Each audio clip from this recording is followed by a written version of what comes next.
बिहार में विधानसभा के चुनाव हो रहे हैं, लेकिन पूरे देश में चर्चा का विषय बनी है मोकामा विधानसभा सीट, जिसे बाहुबलियों का गढ़ कहा जाता है।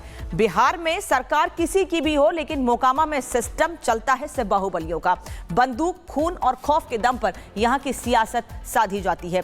दशकों से मोकामा की धरती खून पी रही है, क्योंकि चुनाव कोई भी हो, यहां बैलेट नहीं, आखिरी फैसला बुलेट से होता है और नतीजे निकलते हैं बारूद की गंध से।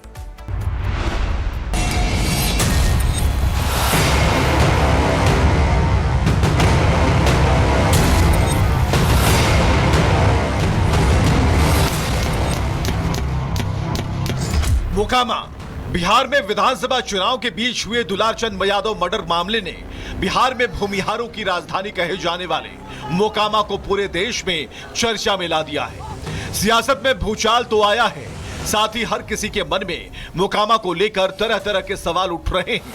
जेडीयू उम्मीदवार अनंत सिंह पर दुलारचंद की हत्या का आरोप लग रहा है, जिसको लेकर विपक्षी पार्टियां प्रदेश की सरकार और चुनाव आयोग पर सवाल खड़े कर रही हैं। जहां पर प्रधानमंत्री हो, सोचिए, जहां पर होम मिनिस्टर प्रचार कर रहे हो, इतने वीआईपीज कर रहे हो, जेड प्लस सिक्योरिटी वाले लोग कर रहे हैं, वहां पर अगर ऐसी हत्या हो जाए तो ये बता रहा है कि ये जंगल राज है कि मंगल राज है। दिन दहाड़े हत्या हो जाती है, नामदर्ज एफआईआर होता है, नामदर्ज एफआईआर होता है, फिर भी जो है प्रचार प्रसार में थाने के आगे से आरोपी जो है गुजरता है, प्रचार करता है, बंदूक गोली लेकर के, बारूद लेकर के 40-40 काफिला में घूम रहा है। हत्या हुई, किसी एक व्यक्ति पे कार्रवाई नहीं हुई। कहाँ है चुनाव आयोग? चुनाव आयोग मर गया है क्या? चुनाव आयोग का कानून केवल विपक्षी लोगों के लिए, सत्ता पक्ष के लोगों के लिए कोई कानून नहीं है। वही दुलारचंद यादव की हत्या को लेकर रिपब्लिक भारत ने जब अनंत सिंह से सवाल किया तो उन्होंने कोई जवाब नहीं दिया।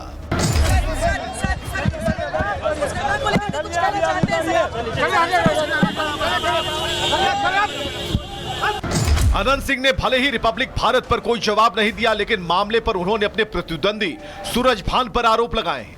ऐसे में सवाल उठता है, क्या मोकामा में ये अपनी तरह की पहली घटना है?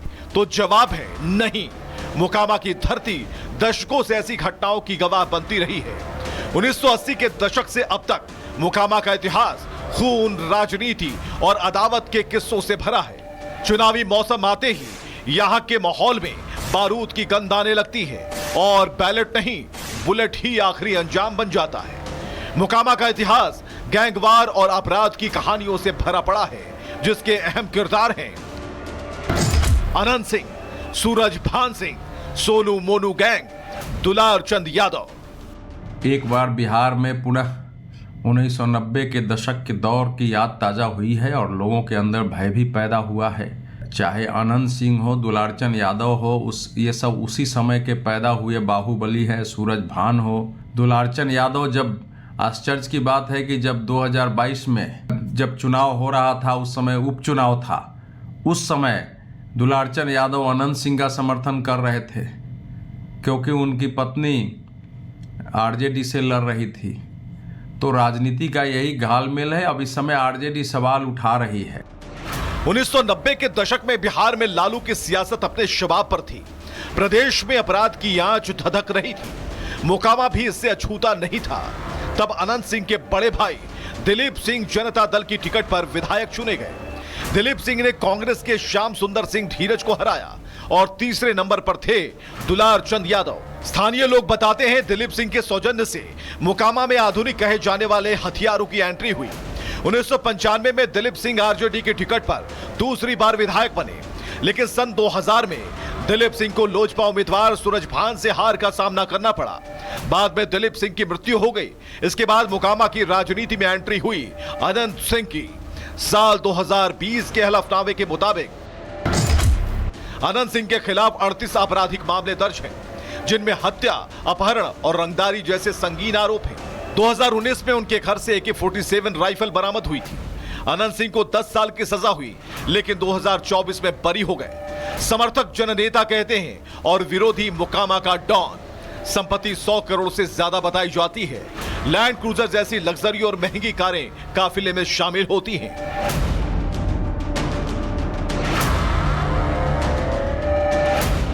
अब बात करते हैं सूरजभान की। सूरजभान सिंह भी मोकामा के बाहुबली हैं। वो साल 2000 में जेल से ही विधायक बने थे और अनंत सिंह के बड़े भाई दिलीप सिंह को उन्होंने हराया था। सूरजभान पर रामे सिंह की हत्या का मुकदमा चला। हाल ही में सूरजभान आरजेडी में शामिल हुए। सूरजभान की पत्नी वीणा देवी मोकामा से आरजेडी उम्मीदवार हैं। सूरजभान ने अनंत सिंह की तुलना रावण से की थी। सूरजभान की एंट्री से मोकामा में बाहुबली वर्सेस बाहुबली की लड़ाई तेज हो गई है। मोकामा में दुलारचंद यादव तब चर्चा में आए जब 1990 के दशक में लालू ने मोकामा में यादव नेताओं को संरक्षण दिया ताकि भूमिहार वर्चस्व को चुनौती दी जा सके। लालू प्रसाद ने जब आरजेडी बनाया तब दुलारचंद यादव ने उनके साथ हाथ मिलाया और मोकामा और पाड़ के टाल के इलाके में आरजेडी की जमीन मजबूत करने में अहम भूमिका निभाई। 1980 के दशक से दुलारचंद का टाल इलाके पर राज था। मोकामा का टाल क्षेत्र गंगा के किनारे बसा है। 2010 तक दुलारचंद पर 11 आपराधिक मामले दर्ज थे। हत्या, अपहरण, जबरन वसूली और जालसाजी के केस थे। 2019 में दुलारचंद को गिरफ्तार किया गया था। दुलारचंद यादव के खिलाफ कई थानों में केस दर्ज थे। दुलारचंद यादव बाहुबली अनंत सिंह को ललकारता था और कहता था, छोटे सरकार के खिलाफ बड़ा सरकार आ गया है। वहीं अब मोकामा में एक और गैंग कानून और प्रशासन के लिए चुनौती का नया चेहरा बन रहा है। सोनू और मोनू सगे भाई हैं। दोनों ईंट भट्टे का कारोबार करते हैं। उनके खिलाफ 12 से ज्यादा हत्या और अपहरण और रंगदारी के मामले दर्ज हैं। 2017-18 में अनंत सिंह की हत्या की इन्होंने साजिश रची। जनवरी 2025 में नौरंगा गांव में 60 से 70 राउंड फायरिंग की। अगस्त 2025 में मोनू को एसटीएफ ने गिरफ्तार कर लिया। सोनू और मोनू यूपी के मुख्तार अंसारी गैंग से जुड़े बताए जाते हैं।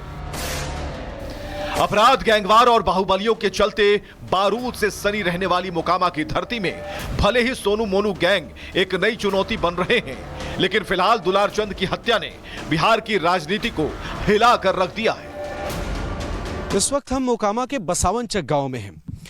यही वो जगह है जहां पर दुलारचंद यादव की हत्या हुई है। आप देखें, पुलिस के आला अधिकारी पहुंचे हुए हैं और अभी जांच का दौर जारी है। इस पूरे एंगल को समझने की कोशिश प्रशासन और आला अधिकारी जो हैं वो कर रहे हैं। अलग अलग विभाग की टीमें यहां पर पटना से आई हुई हैं और जांच पड़ताल का दौर जारी है। दुलारचंद की हत्या ने मोकामा को पूरे देश में चर्चा में ला दिया, लेकिन यहाँ की धरती का इतिहास खून से ही लिखा जाता रहा है। 1980 के दशक में शुरू हुई बारूदी अदावत और गैंगवार की हवा राजनीति और अपराध का कॉकटेल बनकर अभी भी बदस्तूर जारी है। एक के बाद एक बाहुबली माफिया और अपराधी इलाके में दहशत के दम पर राजनीति का सिकंदर बनते रहे हैं और कानून के शासन का राग अलापने वाली सियासी पार्टियां अपने फायदे के लिए अपनी गोद में इन्हें पालती रही हैं। Bureau report, Republic Bharat.